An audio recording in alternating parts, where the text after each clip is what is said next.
Go ahead. Welcome back to Big. Your host Chad Bishop here with one of my really good friends, Eric, as well as my photographer. So why'd you have me over today? First, thanks for coming over. Yeah, he's over in the studio today because, I work in this field for the last 10 years, and right now it's crazy. It seems like the market is going nuts, man. And beyond that, my brother's actually trying to buy a house right now, so I'm trying to get as much advice for him as I can. It just seems like I don't know, from a seller standpoint, from a buyer standpoint, it's nothing I've ever seen before in 10 years, and I wanted to get your kind of professional opinion on how, my brother Ryan can buy a house in this market. Like, what does a buyer need to know to even step out and be successful? Yes. This market right now is nuts. Right now, in South Florida, we only have about 1.5 months of inventory remaining. What does that mean, 1.5 months? Which means it is a seller's market. The inventory is low, and there's a lot of buyers out there. Are you trying to tell me, like, in 1.5 months there's not going to be anything? That is what I'm saying. And what we can go from there is, in a typical cycle, 6 months of inventory is what's normal for an average buyer-seller's market. Right. So with 1.5 months of inventory, we have to make sure that your brother comes to the plate ready to bat.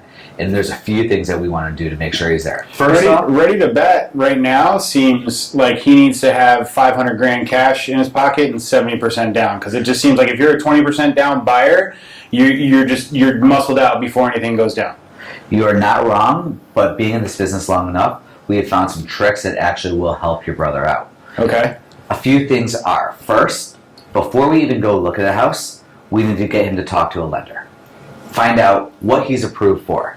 3, 4, 500,000.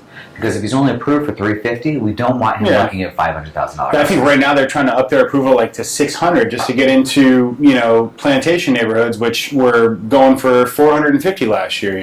So I'm glad you bring up plantation, because I just had a couple friends of mine, Morgan and Yosef, decided they were ready to buy. They've been looking in that 500 to 600 range for the last, let's call it, 2 months. And we finally found a property. They got pre-approved up to $700,000. They found this townhouse that was so perfect for them that they were able to listen to me. Before we go any further, there were 27 offers on this house. Yeah. Okay? The agent comes back to me and says, hey, you are $20,000 over asking price. The house was listed for $425,000. It was a little lower than their market, but found what they were looking for. We put an offer at $445,000 because it worked for them. The agent came back and said, you and 12 other people are at the same price. And I said, okay. They want this house. They're approved for up to $700,000. Down payment's not a problem. What we did, and this is a really good trick for the market right now, waive your appraisal contingency if you can have some cash that you can put down.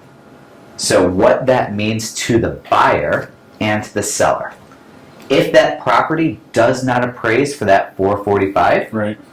Let's say it appraises for $425,000, they have $20,000 out of their pocket that they can put right to the purchase property if it only appraised at $425,000. Yeah, because you have to meet the bank's appraisal, right? They have to meet the bank's appraisal. If the appraisal comes in at $425,000, they're responsible for the 20% on the $425,000 plus $20,000. So you're saying your strategy is get enough approval, get enough lending, find something, in a reasonable bracket to where you could use some of your lending to have enough cash to get where you need to go on a house that's going to go for over appraised value based on bidding wars and everything that's going on. You waive your appraisal contingency, you essentially have a cash offer, which makes it much stronger. Right. Step 2. While looking for a house, one of the benefits of working with a seasoned realtor right now is they have a Rolodex of inspectors and lenders ready to go. But specifically lenders right now. We can get you an inspector out there within 3 days and you report back the same day. So we can actually bring your inspection periods down to 7 days, 5 days, which makes your offer look that much stronger. Right. So because it seems like you're motivated, right? Super motivated. You got the cash. You just want to move in. Let's get this deal done, kind of thing. Correct. You come in there with action, and you kind of muscle all that other, where everybody's kind of trying to get their paperwork together. You're in there just muscling through. You have you're getting a mortgage. Yeah. But you can still do almost essentially a cash offer. Yeah, seems like good advice. You're doing an inspection in 5 days. And lastly is make sure that your real estate agent or yourself have lenders that can work quickly. The last thing we did, a typical loan commitment time frame is about 21 days. What does that mean, loan commitment? And that means the bank has been able to get your appraisal, gets all your paperwork, and can actually go to their investors, whether that's their board of directors or the lender that they're working with, to say, yeah, these buyers qualified, we're good to go. Gotcha. If you can shorten that down to 7, 10, or 12 days, your offer looks really, really strong. That's awesome. No, that is killer advice. And I have some other questions I want to talk to you about you guys just surviving here in this crazy what's going on. And but we'll get to that in a second. Do you mind if I just jump on that? Because go ahead. I mean, yeah, I had another question, but go ahead. Tell me what you want to say. Surviving. Myself and my team, there's about 8 of us. We're thriving right now, and it's a matter of not just surviving. We're getting out there talking to our friends, our family, and our social media influencers. Yeah, and I feel, and maybe I use the term surviving wrong, and what I mean by that is, it's been twofold. Like I said, I've been in this market, I've been in this game for 10 years. I work alongside you guys. I work a ton of realtors, and I see what's going on. And it's beyond that. But for the first time ever, I'm getting emails from people saying, hey, you're a real estate photographer. You talk to these guys. Maybe you can get to the... people are calling me for real estate, so I know something crazy is going on, right? Like, nobody calls me for real estate deals. So beyond that, it's just, I've done work for people, and I'm like, yeah, it seems great because, these houses don't take any time, but I don't have all the listings I used to. You guys were calling me, 10 listings a month. Sometimes it felt like 4 or 5 listings a week, and now that's gone down 20%. So I know you guys don't have as many listings, and now when you open the door, there's floodgates, dude. You guys are getting like 20 offers right off the bat. You got to field all these offers, $75,000 over asking price. I shot a house the other day in Hollywood Hills, dude. $1 million house that would have taken people a month, 3 months. Night shoot, you know how I get a night. I don't want anybody on my set. I just want to be focused on what I'm doing, right? And the door's open. I go, here it goes. And I couldn't say nothing. I know they got to play their game, but the door's open. 3 people come in. The energy's ridiculous. I hear the buyer's agent, if you guys want this house, you need to buy it right now. Before I'm done with the house, we had a video shoot set the next day, and Cheryl's like, hey, forget the video shoot. I've definitely got 2 solid offers on this house. The lady comes home from dinner, with her husband. Oh, hey, did you sell my house? And Cheryl's like, in game mode. She's like, yeah, we sold your house. And the lady's like, hey. And I'm like, no, Cheryl, she doesn't believe you. She thinks you're being sarcastic. No, and I look at the lady, no, she really sold your house, dude. So before I finish the photo shoot, it's sold. So I'm like, oh, how do you handle that? And how do you handle that as a seller? Like, what do? You just go out there and like, oh, well, the market's crazy right now, so it's, I want $800,000 for my house. Like, how do you control that? There's 2 different ways. You know where I'm going with this. I do. How does the seller back off? How do you control the seller? And then, how do you maintain your level in this game? So it's funny because you're talking 2 or 3 different sellers there. One of my associates, let me take a step back. One of my partners, Katie Thomas, we were talking to a past friend of hers. And he's like, I just bought it for $1.65 million. It's a little house, 2,000 square feet, and says, I've got it rented with a tenant for $15,000 a month, but if you can get me $2.5 million, I'll sell it. So we put it in the market for $2.5 million. Within less than 2 weeks, we're under contract for $2.25 million. So you have the buyer that's like, throw it out there. Let's see what happens. The market's crazy. Right. Then you have the other seller, where we just put a property on the market for $475. Sweetest seller. It's like, is that too much? Is that too much? Do you think I'll actually get that? And we're like, listen, let's try. We got 12 offers within 12 hours. That sweet little lady says, we didn't price it high enough. Yeah. So you got to manage the expectations. It's like, where can we go? So we have to put that into a bidding war. So we got those 12 offers. We ended up getting her $440,000. No appraisal contingency, closing in 30 days. Is this a Tamarack house? Yep. That took what? You called me last week to shoot the house. You hadn't even listened. We did not get you out there to shoot it. No. That's what's happening. Like, I called my other photographers, and they're like, dude, I'm dead in the water. I'm like, dude, the houses are sold before we can shoot them. The other part is, because we're talking about this on the selling side, these sellers that are out there as well, if they live in the property, they're like, okay, I'm going to get top dollar for my house, but where am I going to go? Yeah. So it's, okay, so we got to do the... If they can figure out that lateral move to make it profitably worth it, instead of just, hey, now I'm buying a house in this market, now I'm just back in the... It's a great time to buy. Yeah. Or it's a great time to sell. Yeah. Well, what am I going to buy? Right. So we have a few people that we're putting into some apartments, finding out how much equity they actually have in the house. So it seems like the people that are on the verge of empty nesting, the people that have their kids off to college and they were thinking about, downsizing, moving out east, those are the guys who haven't made, or the people that want to, Correct. go live in Never Land somewhere, which I can't do because I just can love it here. It's finding out how much equity is there. Yeah. You're selling it for $465, but do you have a mortgage? Right. Where can we get you? Right. Where can we move you? What are you going to be working with after we make this sale? Correct. Right. Yeah, it's a lot to think about, man, and that's that's why I brought you out here, is because it's not anything that I've seen really in the last 10 years. It's not the energy I've seen in the last 10 years, and like I said, I do have my brother looking for a house, and it's just like, he's pulling out $600,000 and he's still going to neighborhoods that he doesn't even want to be in, and it just seems like last year he could have picked up the same thing for $425, but he didn't want to pay PMI, and that would have paid itself off now. It's just... And here's the thing with that. Right now, everybody's saying, oh, where's the market going to crash? We saw this in 2006. We saw this in 2009. But then it was like all these missed loans, and I don't think that it's not the missed loans right now. Now what we're competing against is out of towners, like these people that have this Manhattan and LA, and they have these price points they've been working with there, and they're coming in with cash in hand. And we have they're doing what we want to do. We're like, okay, well, where can we move? We can move, to the sticks where all these other people are paying Manhattan prices. Like, well, where can we move? Well, we can move to Fort Lauderdale. So even more than Manhattan we don't have prices. We don't have the tax. We can sell this stuff and we can live like fat kings in Fort Lauderdale or Plantation or Broward County with no income tax. Yeah. So it's a big incentive for them. Huge. They're paying almost 40% and more in Manhattan. And this is what we're competing with as locals. And we have 1,200 people moving here a day. If you're familiar with Miami, the mayor of Miami is a very tech-savvy guy. And he is getting Spotify and Next Gen and a few other of these tech companies. There's 12 that I can kind of go through with you.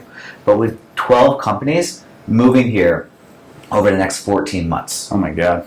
Not including Southwest, who's moving up to Broward County. Do you think we're going to get like the spike in numbers that we saw, in the late 80s in Miami, and then after Hurricane Andrew and Broward? I don't know if you were around for that, but it just seemed like, that's where we got the exponential spikes in actual population or out-of-town population. I think this is here to stay. Yeah. And what I would tell your brother...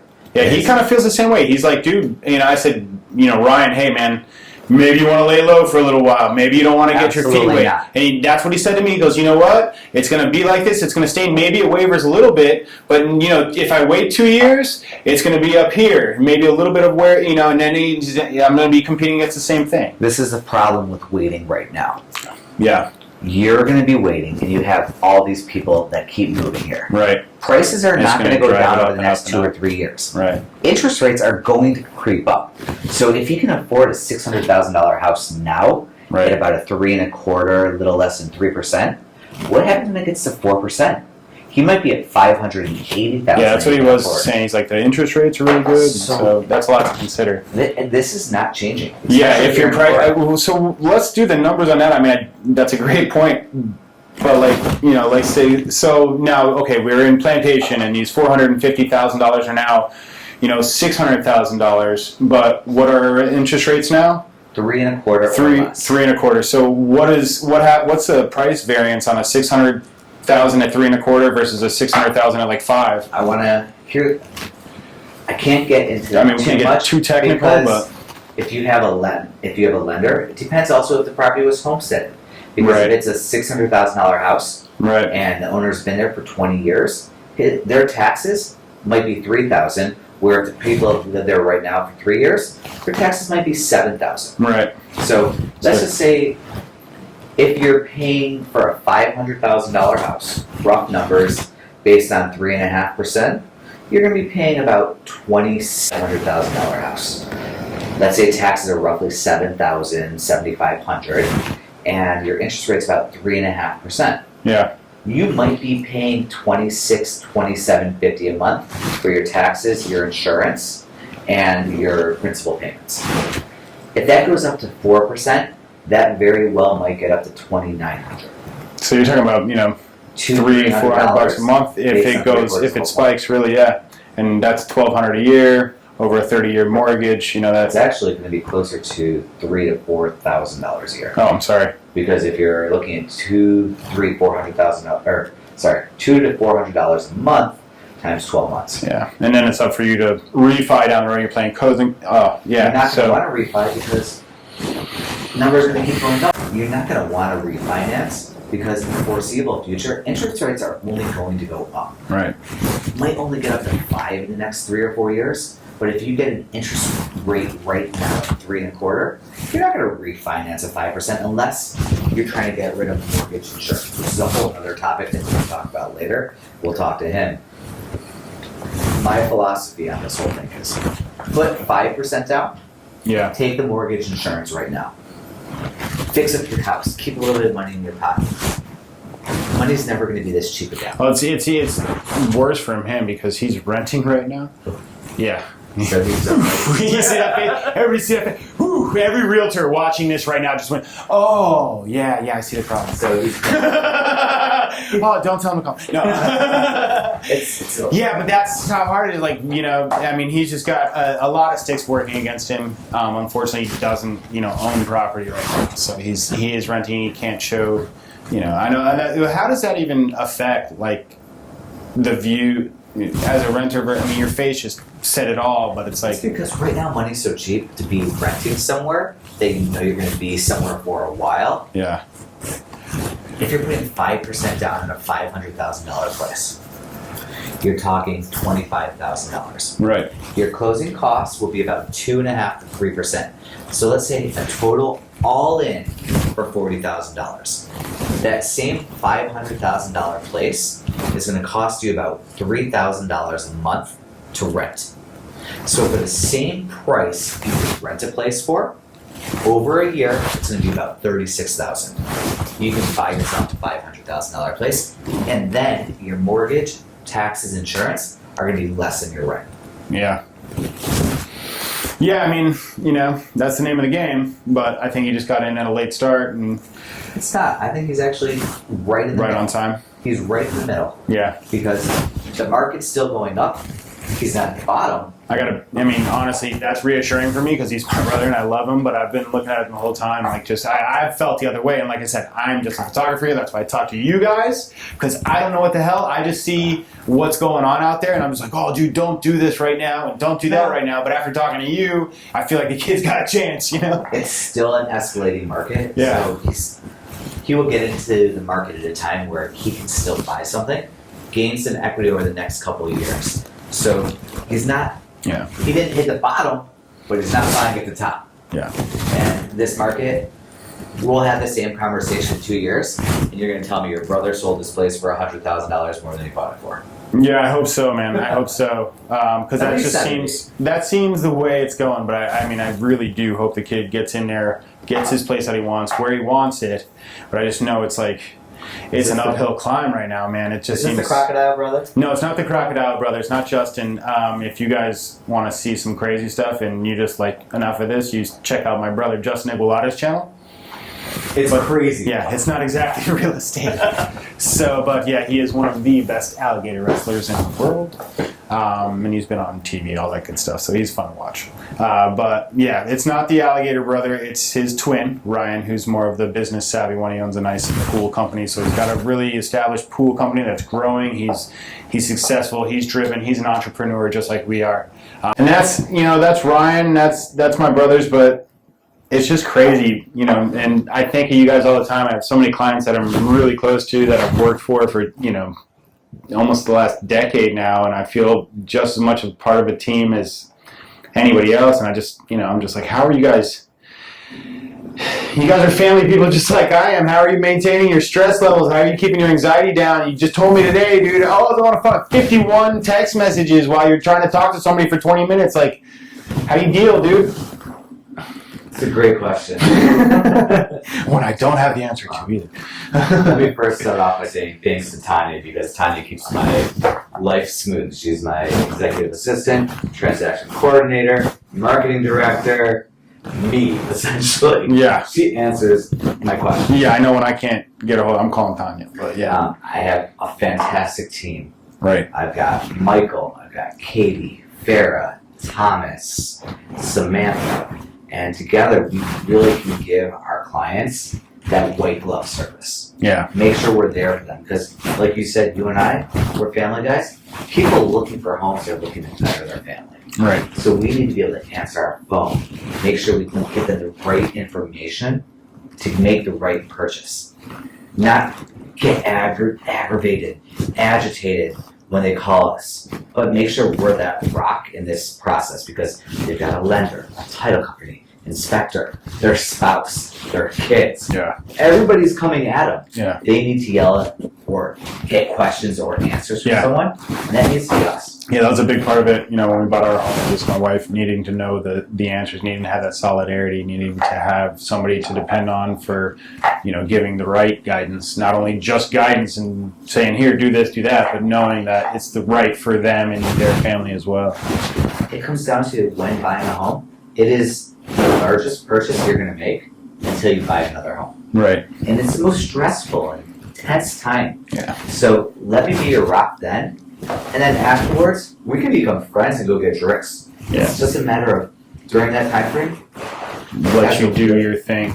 Yeah. as a realtor, we've done this. We do this every day. Yeah. Let us hold your hand, walk you through the whole process, be available. Yeah. If anything comes up, call me. If you can't get a hold of your lender, you're working with people either you know really well that are going to answer your call, or people I know really well that'll answer my call. And if they don't, I will dial them and dial them and dial them until they pick up the phone. They best know if they want more business or friends of mine to work with, they better pick up that phone. So it just comes down to that relationship and making sure it's comfortable. Right on. And for me, when I get home. All right, let's start right over, because I just fucked that whole thing up by doing camera movements. But back up, take it from the top somewhere. 1, 2. And like you were saying, kind of going back to me, when I get home, I have a 5 and a 3-year-old, Jackson and Benjamin. When I get home, they run to the door. That's what makes every day even more fulfilling, is I forget sometimes what happened at work. Those guys, I just hug them, throw them around, they put smiles on my face. That's what I know every day. I go to work to do what I do. Yeah. Yeah, and that's it for everybody, you know, and it's just how, I think the biggest thing is trying to find that balance, you know, of how we're going to, because when work calls, we're the first people to, you know, answer that phone and make sure we're there and make sure, you know, work almost comes first all the time, but it's, you know, you almost get guilty letting that get in the way. So it sounds like you got it, you know, worked out, being able to rely on a quality team like you have, so where you can be like, hey guys, you know, I'm with my family now, you guys take the ball, run.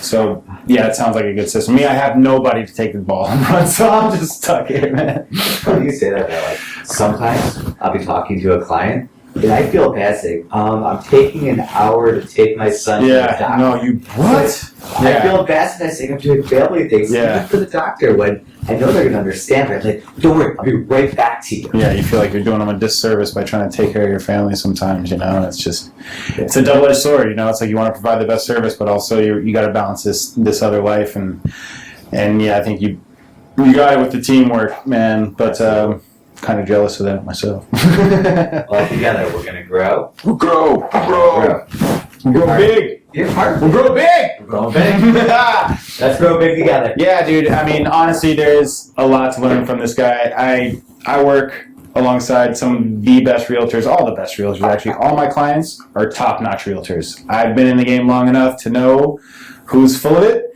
who ain't full of it. I don't waste my energy on guys that don't know what the heck they're talking about or have too much of the narcissistic, I'm this crazy used car salesman, look at me, realtors types. I don't get into that. But I do have all price houses, don't you? I do what's that? All size, all price homes. Gee, I do 273-foot mega yachts. Today I was mounting my cameras to a Bugatti to do a broadcast commercial that's going to air in China. I do a lot of things. I go underwater, I go in the air, but I love working with you guys because I see how hard you work for it. It's like I can go to work for, I go to work for Don Paulo Coffee or whoever I'm working for, or, the mega yachts, and those guys have billions of dollars, it seems, to work with. The 1%ers, and they just have these marketing budgets from hell to do this stuff, and you guys need every bit of production value as they do, and you have none of the budget to work with. You guys are family people, you're one-offs, you're not major corporations. Granted, you guys are doing really good because you try real hard and you have carved out this marketing piece, but I just feel